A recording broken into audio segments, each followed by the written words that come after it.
चलिए साथियों, आज शुरू करते हैं पॉक्सो एक्ट, जो कि यूपीएसआई 2025 और यूपी एपीओ 2025 में आने वाला है।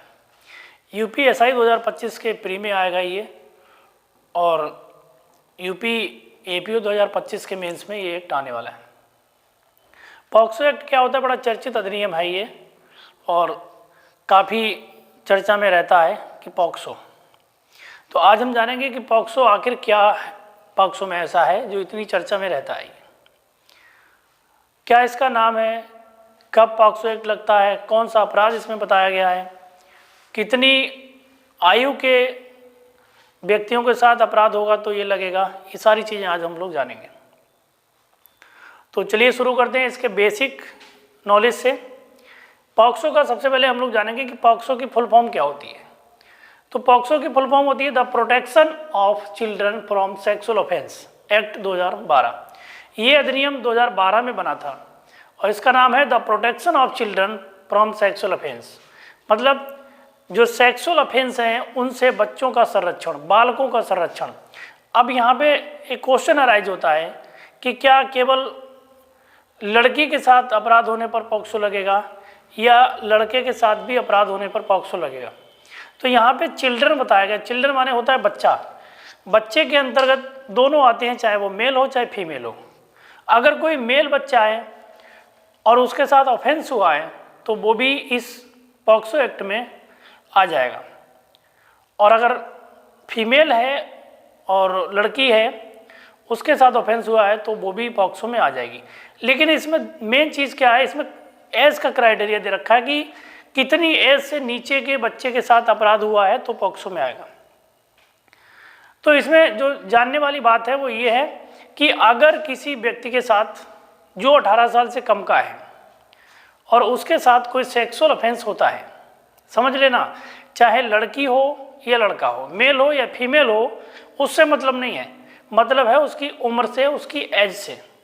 अगर उसकी एज 16 से कम है, अगर उसकी एज 18 से कम है, चाहे लड़की हो चाहे लड़का हो, अगर उसकी एज यानी कि उम्र 18 से कम है और उसके साथ में कोई सेक्सुअल ऑफेंस हुआ है तो ऑफेंस करने वाले व्यक्ति पर पॉक्सो एक्ट लग जाएगा। ठीक है, आइए देखते हैं कि इसमें कितनी धाराएं हैं, कब ये बना, कितने अध्याय हैं, क्या इसका काम है, सारा इस एक्ट में जानेंगे। तो एक एक करके स्टेप बाय स्टेप देखेंगे। सबसे पहले हम देखेंगे कि इसका फुल फॉर्म क्या है। तो मैंने बताया कि the protection of children from sexual offence act 2012, इसको शॉर्ट में हम लोग पॉक्सो कहते हैं। पॉक्सो इस एक्ट की शॉर्ट फॉर्म है। अब इस एक्ट की जो उत्पत्ति हुई है वो कहाँ से हुई है? देखिए, हर एक एक्ट, भारत में जो भी कानून बनता है वो संविधान से कंपेयर किया जाता है। अगर संविधान के अनुरूप नहीं है तो उसको शून्य कर दिया जाता है, क्योंकि संविधान हमारे यहाँ सबसे ऊपर है और संविधान से ऊपर कोई भी कानून नहीं है। तो इसकी जो उत्पत्ति है वो संविधान के आर्टिकल 15 का क्लोज 3 यानी कि 15 का खंड 3 और 39 का खंड F के तहत इसकी उत्पत्ति हुई है।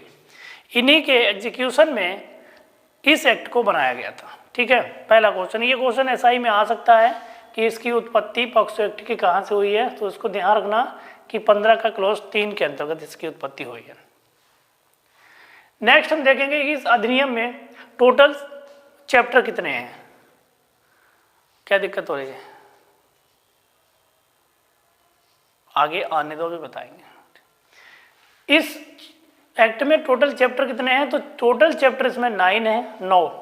कुल धाराएं कितनी हैं? कुल धाराएं 46 हैं। बना कब था? 19 जून 2012 को ये बना था। मतलब इस पर राष्ट्रपति के साइन हुए थे। कितनी? 19 जून 2012 को इस पर राष्ट्रपति के साइन हुए थे और साइन होकर के ये तैयार हो गया था। लेकिन उस दिन ये लागू नहीं हुआ था। लागू हुआ था 14 नवंबर 2012 को। दोनों डेटें याद रखना। एसआई वाले जो कैंडिडेट हैं, स्टूडेंट हैं, उनके लिए ध्यान रखना कि दोनों डेटों को अलग से हाईलाइट कर लेना। बनने की डेट और लागू होने की डेटें अलग अलग हैं।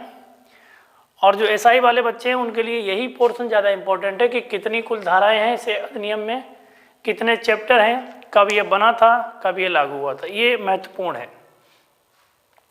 अब इसके बाद हम आएंगे सेक्शन वाइज, इसको जानेंगे कि सेक्शन वाइज क्या क्या इसमें बताया गया है।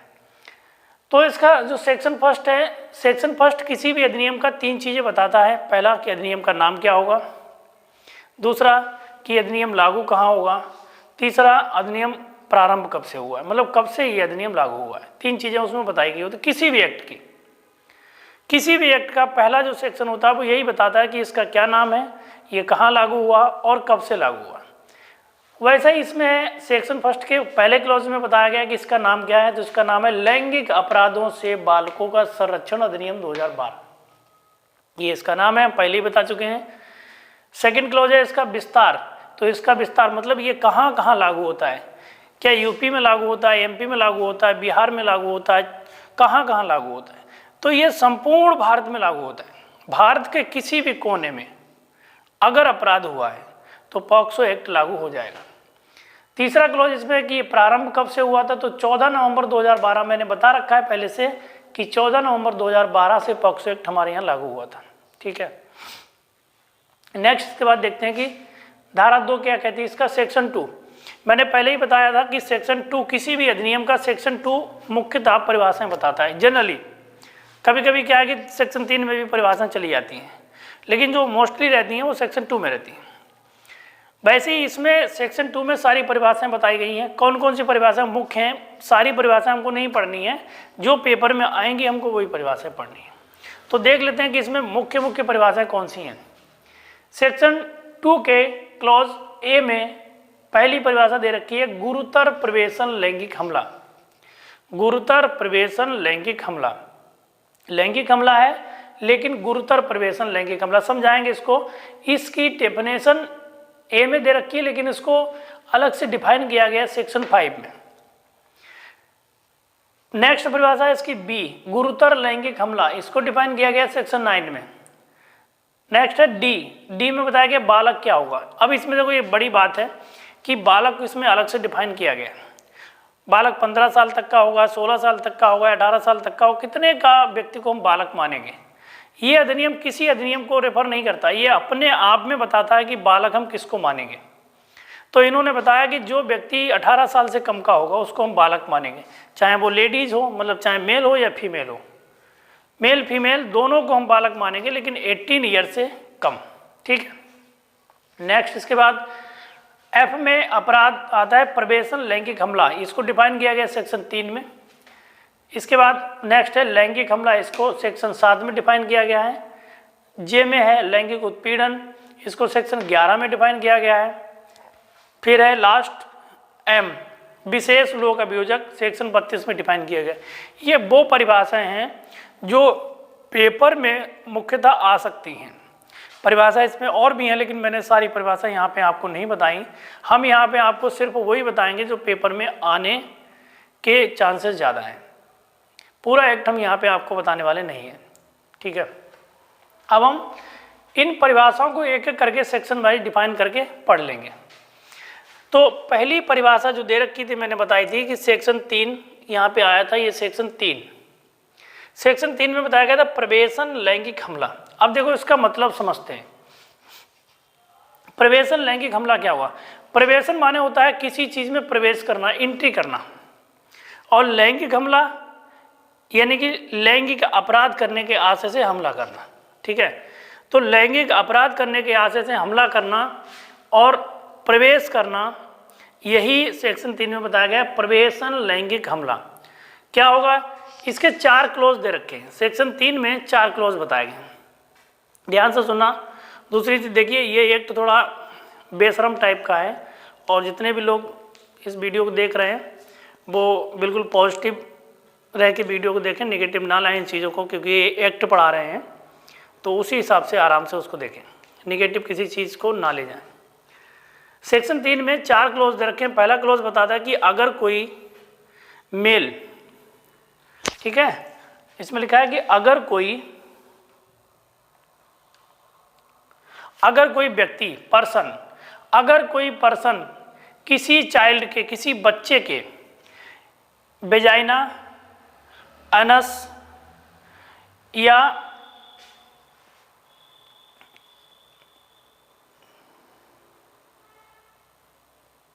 अगर कोई व्यक्ति किसी चाइल्ड के वेजाइना, अनस, मुंह या मूत्र मार्ग में अपना प्राइवेट पार्ट प्रवेश करता है।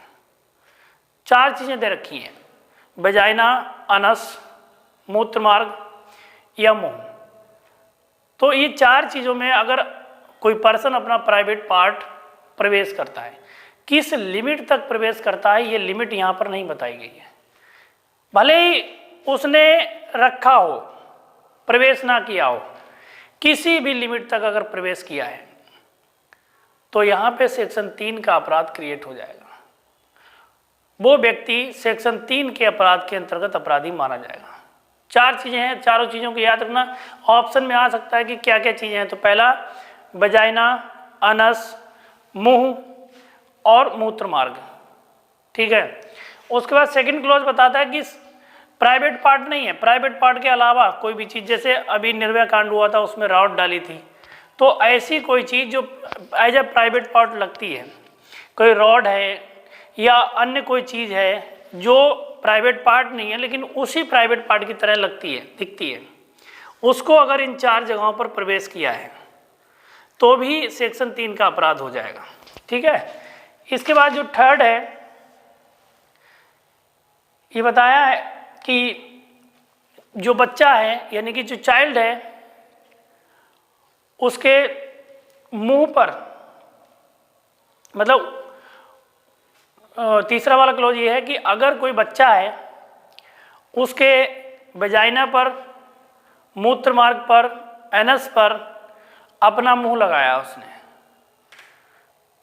अगर अपना मुंह लगाया है तो भी सेक्शन 3 का अपराध यहाँ पर कारित हो जाएगा, ठीक है। तो ये 3-4 क्लॉज दे रखे हैं। मेन चीज़ यही याद रखना कि उसको ऐसा कोई अपराध होना चाहिए, प्रवेश होना चाहिए।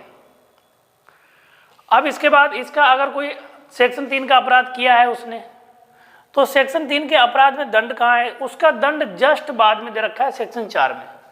सेक्शन 4 में बताया गया कि अगर कोई व्यक्ति ऐसा अपराध करता है किसी बच्चे के साथ, यानी कि 4 चीज़ें दे रखी हैं, ध्यान रखना, वजाइना, एनस, मूत्र मार्ग या मुंह, उसका मुंह, माउथ। अगर फीमेल होगी तो उसके लिए वजाइना है और मेल होगा तो एनस है। ये सारी 4 चीज़ें हैं, 4 पॉइंट याद रखना। तो अगर किसी व्यक्ति ने ऐसा अपराध किया है जो सेक्शन 3 में आता है, उसका दंड कितना होगा, उसका दंड सेक्शन 4 में दे रखा है 10 वर्ष से लेकर के आजीवन कारावास तक का उसको सजा मिल सकती है। 10 वर्ष से लेकर के आजीवन कारावास तक की सजा मिल सकती है, प्लस उसको जुर्माना भी देना पड़ेगा। ऐसा नहीं है जुर्माना या में दे रखा है, जुर्माना उसको देना ही पड़ेगा। तो कम से कम जो सजा है वो 10 वर्ष की है और ज़्यादा से ज़्यादा सजा आजीवन कारावास की है। आजीवन कारावास 14 साल या 20 साल का नहीं है, आजीवन कारावास संपूर्ण बचे हुए जीवन का है। जैसे मान लो कोई व्यक्ति 40 साल का है, 40 साल के बाद जितना भी जीवन बचा है उसका वो सब जेल में ही जाएगा, ये इसमें बताया गया। ये हो गया सेक्शन 3 और सेक्शन 4। सेक्शन 1 में हमने पढ़ा डेफिनेशन, वो कि कहाँ पे लागू होगा, क्या नाम है इसका, कब से लागू होगा। सेक्शन 2 में हमने कुछ परिभाषाएं पढ़ी। सेक्शन 3 में हमने पहला अपराध पढ़ा, प्रवेशन लैंगिक हमला। सेक्शन 4 में प्रवेशन लैंगिक हमला का अपराध है। अब आते हैं सेक्शन 5 पे। सेक्शन 5 में बताया गया गुरुतर प्रवेशन लैंगिक हमला। गुरुतर एक शब्द यहाँ पे आया है, गुरुतर। गुरुतर क्या होता है, गुरुतर का मतलब समझ लो। गुरुतर का मतलब कि जिसके संरक्षण में कोई बच्चा है, जैसे कोई बच्चा जेल में है तो जेलर के संरक्षण में है, कोई बच्चा हॉस्पिटल में है तो डॉक्टर के संरक्षण में है, कोई बच्चा स्कूल में पढ़ रहा है तो टीचर के संरक्षण में है। तो जिसके संरक्षण में है, जिसका उसके ऊपर दबाव है, उस व्यक्ति ने अगर उस बच्चे के साथ कोई अपराध किया तो ये कहलाएगा गुरुतर, सेक्शन 5 में आएगा। जैसे अगर किसी पुलिस अधिकारी ने अपने जेल में बंद या थाने में किसी व्यक्ति का, किसी बच्चे का प्रवेशन लैंगिक हमला किया उसके साथ, या किसी सशस्त्र बल के सदस्य ने अपनी ड्यूटी परफॉर्म करते हुए दबाव में किसी बच्चे के साथ गुरुतर लैंगिक हमला किया है, या किसी जेलर ने किया है जेल में बंद किसी बच्चे के साथ में ऐसा अपराध, या किसी अनाथालय के किसी संरक्षक ने अनाथालय में किसी बच्चे के साथ ऐसा अपराध किया है, किसी अस्पताल में भर्ती या अस्पताल में काम कर रहे किसी बच्चे के साथ किसी कर्मचारी ने ऐसा अपराध किया है, तो ऐसे व्यक्तियों के ऊपर सेक्शन 4 ना लग के, सेक्शन 3 ना लग के सेक्शन 5 लगेगा। क्यों? क्योंकि आपके संरक्षण में वो बच्चा उस समय था जब आपने उसके साथ अपराध किया। भाई आपके भरोसे उस बच्चे को छोड़ा गया था और उस भरोसे को आपने तोड़ा है, तो आपको सजा थोड़ी ज़्यादा मिलेगी। अगर ऐसे व्यक्ति ने किसी बच्चे के साथ अपराध किया है जिसके वो संरक्षण में था, तो उसको सजा बढ़ जाएगी। इसका दंड दे रखा है सेक्शन 6 में। कितनी सजा बढ़ जाएगी? 4 में थी 10 वर्ष और 6 में 20 वर्ष हो जाएगी। कम से कम 20 वर्ष की सजा कारावास होगा, और वो भी कठोर। ध्यान रखना, 20 वर्ष का कठोर कारावास कम से कम, और अधिक से अधिक आजीवन कारावास। और आजीवन कारावास का मतलब कि शेष पूरा जीवन आपको जेल में ही बिताना है। ठीक, ये हो गए 2 अपराध। पहला हो गया प्रवेशन लैंगिक हमला, दूसरा हो गया गुरुतर प्रवेशन लैंगिक हमला। पहले का दे रखा 3 में, 3 का दंड है 4 में। दूसरा है 5 में, 5 का दंड है 6 में। तीसरा अपराध आता है लैंगिक हमला, सेक्शन 7। लैंगिक हमला क्या होगा? लैंगिक हमला किसको कहेंगे भाई? अब वो प्रवेशन नहीं कर रहा है, अपना प्राइवेट पार्ट उसके मूत्र मार्ग में, उसके अनस में, उसकी वजाइना में प्रवेश नहीं कर रहा है, केवल हमला कर रहा है। अपराध कारित नहीं हो रहा है, हमला हो रहा है। हमला कैसे होगा? उसको इस तरीके से पकड़ना, उसके स्तनों को पकड़ना, या उसके ऐसी जगह पे पकड़ना, ऐसी जगह पे स्पर्श करना, छूना, जिससे वो अपराध करने की सहमति दे सके। अगर किसी व्यक्ति ने किसी बच्चे को ऐसी जगह पे छुआ है, ऐसी जगह पे स्पर्श किया है कि वो बच्चा अपराध करने की सहमति दे सके, उत्तेजना में आ सके, तो ये भी अपराध है। ये सेक्शन 7 में अपराध दे रखा है, और इसका दंड दे रखा है सेक्शन 8 में। कितना दंड होगा?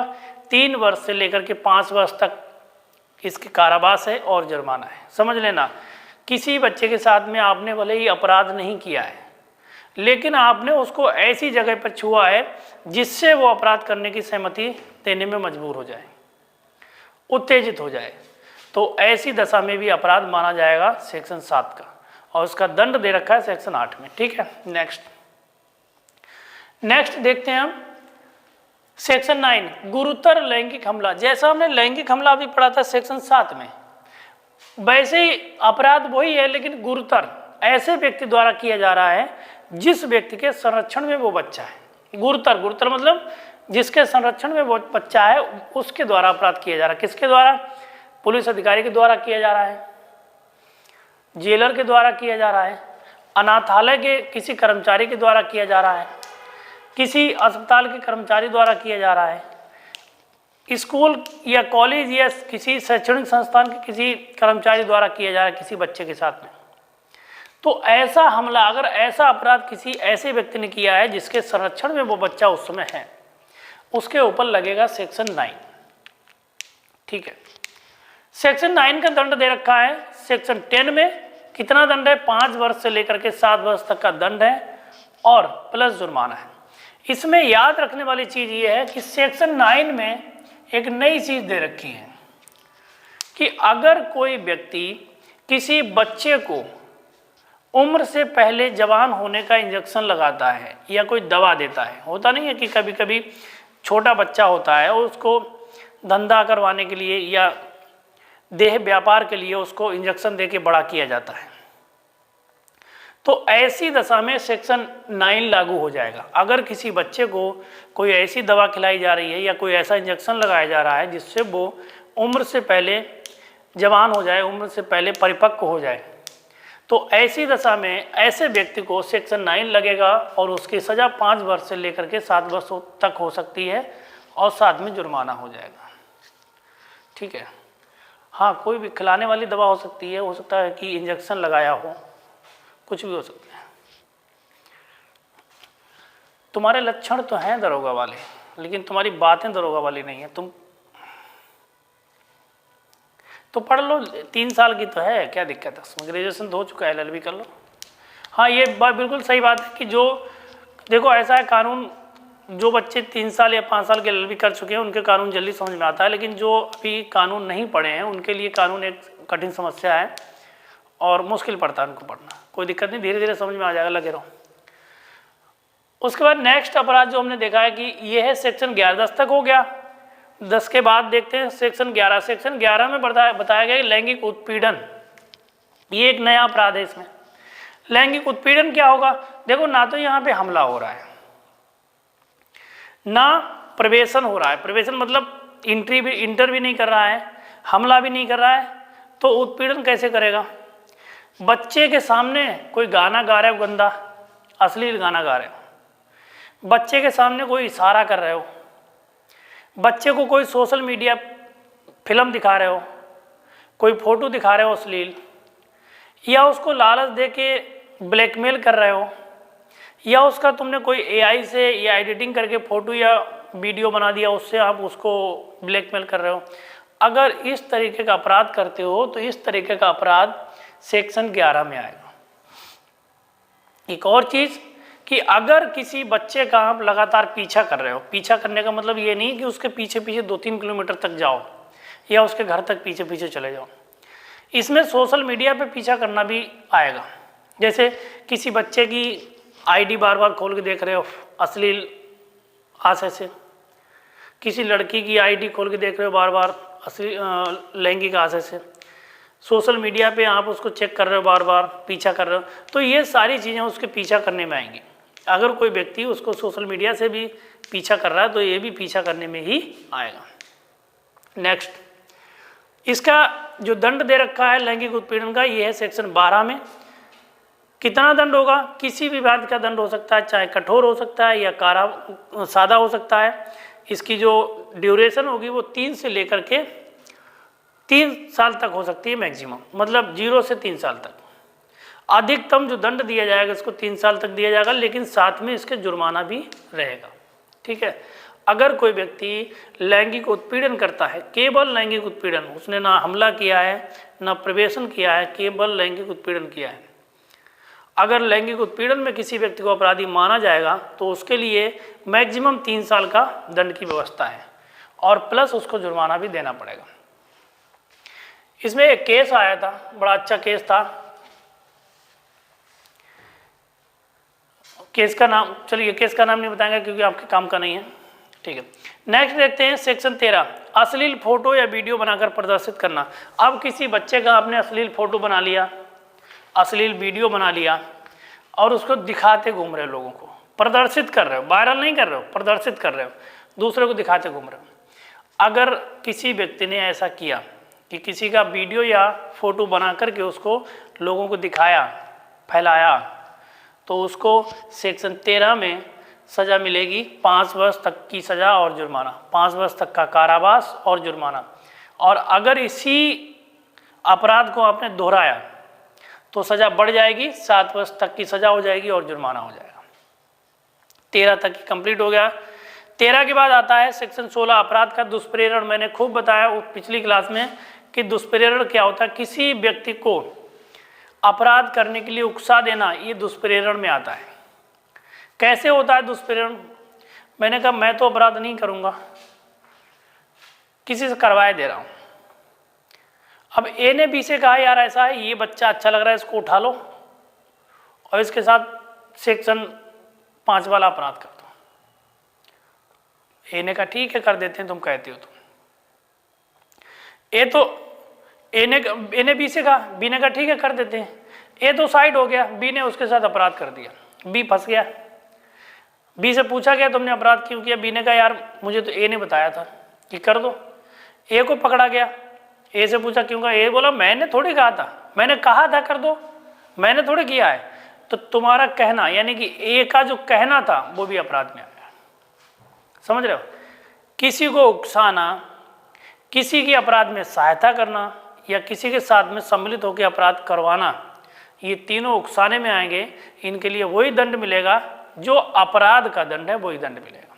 समझ लेना कि किसी व्यक्ति को अपराध में सहायता करना, किसी को उकसाना या किसी के षड्यंत्र में शामिल होना, ये तीनों ही अपराध की श्रेणी में आएंगे और इनके लिए वही दंड होगा जो अपराध के लिए दंड निश्चित किया गया। कितना दंड है मैंने बताया कि दुष्प्रेरण का दंड वही दंड है जो अपराध का दंड है। जैसे अब मान लो कि प्रवेशन लैंगिक हमला के लिए उकसाया तो प्रवेशन लैंगिक हमला का दंड मिलेगा आपको सेक्शन 4 में।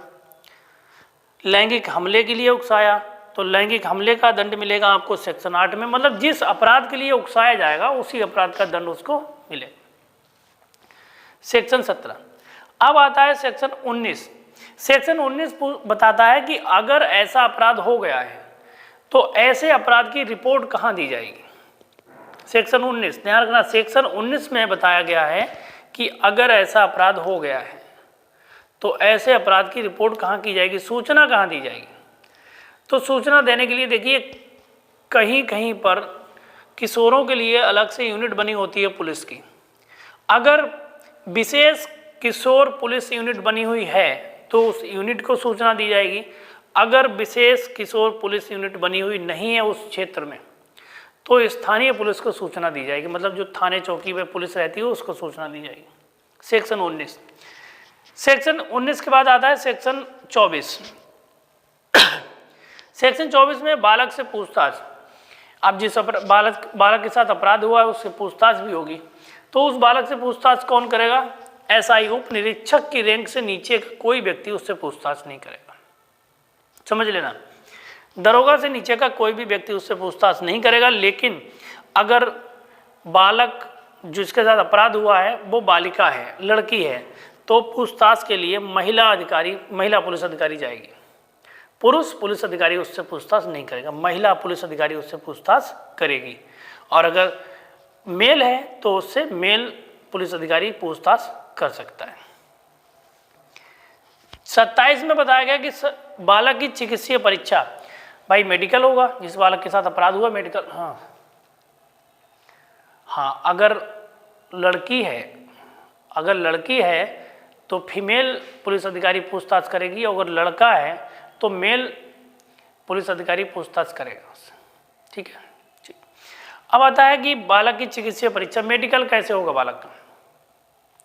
तो जो बच्चा होगा उसका मेडिकल उसके माता पिता के सामने कराया जाएगा। माता पिता नहीं है तो किसी भरोसेमंद व्यक्ति के सामने उसका मेडिकल कराया जाएगा। ये कहता है सेक्शन 27। 27 के बाद आता है सेक्शन 32। यूपी एपीओ के लिए मोस्ट इंपॉर्टेंट सेक्शन है 32। विशेष लोक अभियोजक। अब ये पॉक्सो का केस कौन सी कोर्ट में चलेगा, भाई कोर्टें बहुत सी कोर्टें होती हैं, किस कोर्ट में पॉक्सो का केस चलेगा। तो इसमें बताया गया कि पॉक्सो का केस जो होगा वो एक स्पेशल कोर्ट में चलेगा, उसके लिए स्पेशल न्यायाधीश होगा, स्पेशल लोक अभियोजक होगा, उसी कोर्ट में इसको चलाया जाएगा। 32 में बताया गया है कि जो स्पेशल कोर्ट होगा उस स्पेशल कोर्ट में पॉक्सो के केस को संचालित करने के लिए एक स्पेशल लोक अभियोजक बनाया जाएगा। किसको बनाया जाएगा, जो कम से कम 7 ईयर्स का 7 वर्ष तक का वकालत में अनुभव कर चुका होगा, उस व्यक्ति को स्पेशल लोक अभियोजक नियुक्त करके उस मामले की प्रोसीडिंग कराई जाएगी सेक्शन 32 में। ठीक, नेक्स्ट आता है सेक्शन 35। सेक्शन 35 में बताया गया है कि जो पॉक्सो के मामले न्यायालय में जाएंगे, बहुत अच्छी बात है ये कि इस एक्ट में इस चीज़ की व्यवस्था की गई है कि जो भी पॉक्सो के मामले कोर्ट में जाएंगे उन मामलों को न्यायालय द्वारा 1 साल के अंदर निपटाना आवश्यक है। समझ लो, अगर परिस्थितियां ठीक ठाक रहीं तो 1 साल के अंदर उस मामले को न्यायालय को निपटाना ही पड़ेगा। सेक्शन 35। लास्ट सेक्शन है 37 में बताया गया कि जो पॉक्सो का ट्रायल होगा, ट्रायल मतलब कोर्ट में जो प्रोसीडिंग चलती है, ट्रायल चलता है, वो बंद कमरे में होगा। बंद कमरे का मतलब होता है कि खुली कोर्ट में नहीं होगा। जैसे हम लोग चले जाते हैं कोर्ट में, पेशी होती है, तमाम लोग खड़े रहते हैं, इस तरीके से पॉक्सो की प्रोसीडिंग नहीं होगी। पॉक्सो की जो प्रोसीडिंग होगी वो बंद कोर्ट में, बंद कमरे में होगी। मतलब पीछे चेम्बर में हो सकती है जज के, या और कहीं बंद कमरे में हो सकती है, लेकिन भरी कोर्ट में, खुली कोर्ट में प्रोसीडिंग नहीं होगी। अब यहाँ पे हम देखिए कुछ यूपी एपीओ के लिए कुछ क्वेश्चन बताएंगे जो महत्वपूर्ण है। चाहे तो आप लोग लिख सकते हो और ना चाहे तो सुन सकते हो। पहला क्वेश्चन है, what is the object and purpose of enacting the protection of children from sexual offence act 2012। मतलब ये जो पॉक्सो एक्ट है इसका इनेक्ट करने का ऑब्जेक्ट क्या था, पॉक्सो एक्ट क्यों बनाया गया था। तो इसका जो पॉक्सो एक्ट का जो ऑब्जेक्ट है वो आप एक्ट पढ़ोगे स्टार्टिंग में दे रखा है कि बालकों का जो संरक्षण करना जरूरी था लैंगिक अपराधों से, इसलिए इसको बनाया गया था। इसको डिफाइन करके आपको लिखना है, ये खूब लीडिंग है, ये आना चाहिए और हो सकता है कि आए भी। नेक्स्ट क्वेश्चन है what are the salient features of the protection of children from sexual offence, यानी कि इसके सैलेंट फीचर्स क्या क्या है, इसकी क्या क्या विशेषता है इस अधिनियम की। ये क्वेश्चन भी मेंस में आने की संभावना है एपीओ में। इसके बाद है who is a child as per protection children from sexual offence act 2012। मतलब इस एक्ट में चाइल्ड किसको बताया गया, बच्चा किसको माना गया है। ये शॉर्ट नोट है, इसको ध्यान रखना। तो मैंने बताया कि 18 साल से कम का जो भी व्यक्ति है उसको बच्चा माना गया, चाहे वो मेल हो चाहे फीमेल हो। नेक्स्ट क्वेश्चन है चाइल्ड पोर्नोग्राफी, शॉर्ट नोट लिखना है कि चाइल्ड पोर्नोग्राफी क्या होती है, सेक्सुअल हैरेसमेंट क्या होता है, इस पे भी टिप्पणी लिखनी है। नेक्स्ट है discuss in detail the procedure for reporting of cases under the protection of children from sexual offence. ठीक है, प्रोसीजर क्या होगा रिपोर्टिंग का, केस रिपोर्टिंग का प्रोसीजर क्या होगा इस एक्ट के तहत।